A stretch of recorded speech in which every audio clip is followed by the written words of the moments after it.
কাজটা ঠিকঠাক মতো করতে পারছিল না, তাই সে তখন অলিভিয়াকে বলে যে দেখো, এখন আমার অফিসে অনেক কাজ রয়েছে আর খুব শীঘ্রই আমাকে গেমের প্রোগ্রামটা শেষ করতে হবে। অলিভিয়া তার মুখ থেকে এই কথা শুনে অনেক বেশি কষ্ট পায়। তারা যখন কথা বলছিল তখনই তার অফিস থেকে বারবার কল আসতে থাকে। রাতের বেলায় অলিভিয়া শুয়ে শুয়ে কান্না করতে থাকে। সকাল হওয়ার সাথে সাথে সে টিমকে বলে যে আমি একাই চলে যাচ্ছি, আর হয়তো তোমার সাথে কখনোই আমার থাকা হবে না। রাগ করে যখন সে ব্যাগ নিয়ে দরজা খুলে তখনই দেখা যায় যে দরজার সামনে কালো রঙের একটা দেয়াল তোলা রয়েছে। এটা দেখে তারা দুজনেই অবাক হয়ে যায়, কিন্তু অলিভিয়া তখন উল্টো টিমকে দোষ দিয়ে বলতে থাকে যে নিশ্চয়ই এটা তুমি করেছ, এখনই এটা ঠিক করে দাও। কিন্তু টিম তখন বলে যে আমি এর কোনো কিছুই করিনি। তবে টিম তখন দেখে যে তাদের সিসি ক্যামেরাটাও বন্ধ হয়ে আছে। এরপর তারা দুজন তাদের বাসার প্রতিটা জানালা খুলে দেখে যে সব জায়গায় অমন দেয়াল তোলা রয়েছে।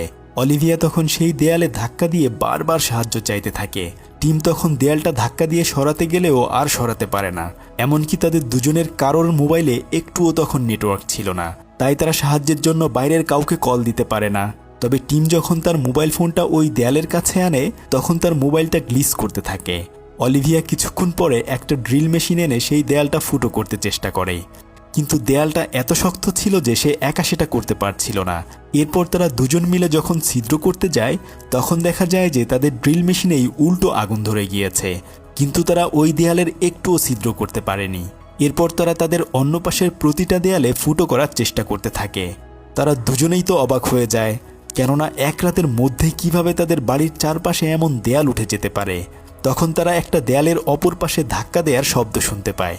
এরপর তারা দুজন মিলে সেই পাশে ছিদ্র করে দেখে যে তাদের পাশের অ্যাপার্টমেন্টের অন্য একটা পরিবারও ঠিক এভাবেই আটকা পড়ে আছে। তারা তখন তাদেরকে জিজ্ঞেস করে যে তোমাদের ঘরের পাশেও এমন দেয়াল উঠেছে কিনা।